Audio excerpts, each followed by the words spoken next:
네, 오늘 낮 윤석열 대통령과 한덕수 국무총리의 주례회동이 있었습니다. 그 결과부터 말씀드리겠습니다. 윤석열 대통령은 오늘 주례회동에서 새 정부의 첫 예산안 처리가 지연되고 있는 것에 대해 안타까움을 표하면서 민생 앞에 여야가 따로 없는 만큼 초당적 협력과 조속한 처리를 간곡하게 당부했습니다.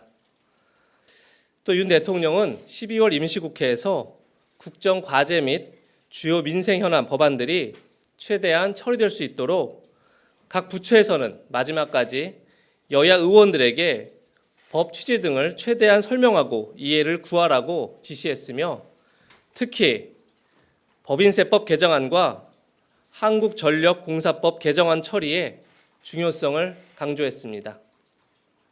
윤 대통령은 법인세법 개정안은 대기업만의 감세가 아닌 모든 기업의 투자와 일자리를 늘려 민간 중심의 경제 활력을 제고하기 위한 것이며, 한국전력공사법 개정안은 대규모 적자가 예상되는 한전의 유동성 확보를 통해 국민의 전기료 부담을 최소화하기 위해 꼭 필요한 만큼 이번에 반드시 처리돼야 한다고 밝혔습니다. 한덕수 총리는 부산 엑스포 유치를 위한 모잠비크 등 아프리카 순방 결과를 보고하면서 외국 정상들을 만나면 상당히 많은 나라들이 우리에게 ODA 지원을 요청한다면서 국제사회의 책임 있는 리더로서 양적, 질적 측면에서 진일보한 ODA 전략이 필요하다고 건의했습니다. 이에 윤 대통령은 ODA 지원 규모 확대와 함께 디지털, 기후변화, 보건의료 등 우리의 강점을 활용한 한국형 ODA 지원 전략을 수립해 내실 있게 추진하라고 지시했습니다. 주례회동 결과는 여기까지고요.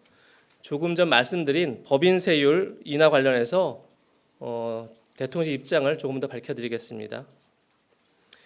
윤석열 대통령이 직접 설명하신 것처럼 법인세법 인하는 대기업만의 감세가 아닌 모든 기업의 투자와 일자리를 늘려 민간 중심의 경제 활력을 제고하기 위한 것입니다. 특히 법인세 인하는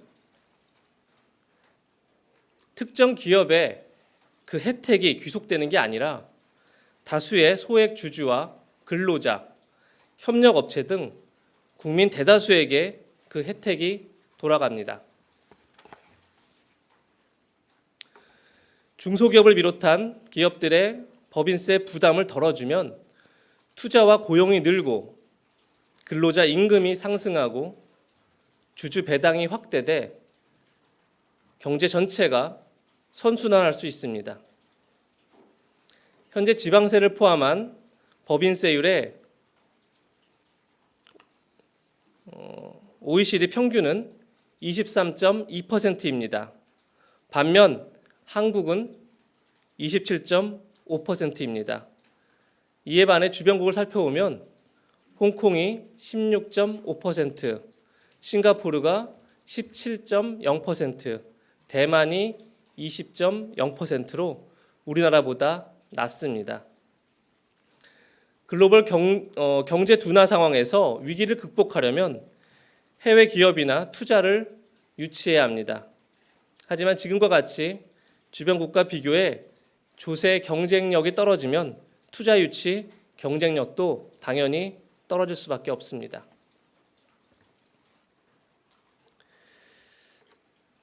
다음은 어제 야당 단독으로 국회를 통과한 이상민 행정안전부 장관 해임 건의안에 대한 대통령실 입장을 말씀드리겠습니다.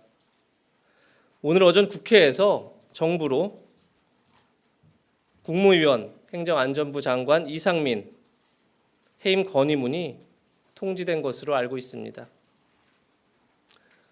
어제도 많은 언론의 문의에 설명을 드렸었는데, 해임 문제는 진상이 명확히 가려진 후에 판단할 문제라는 기존 입장에 변함이 없습니다. 희생자와 유족들을 위해서는 진상 확인과 법적 책임 소재 규명이 가장 중요합니다. 이를 통해 국가의 법적 책임 범위가 정해지고 이것이 명확해져야만 유가족에 대한 국가 배상이 제대로 이루어질 수 있습니다. 따라서 철저하고 엄정한 수사를 통해 진실을 가려내는 것이 유가족에 대한 최대의 배려이자 보호입니다. 그 어떤 것도 이보다 앞설 수는 없습니다. 수사와 국정조사 이후 확인된 진상을 토대로 종합적인 판단을 하겠다고 이미 말씀드렸고 지금도 그 입장은 다르지 않다는 점을 다시 한번 확인해 드립니다.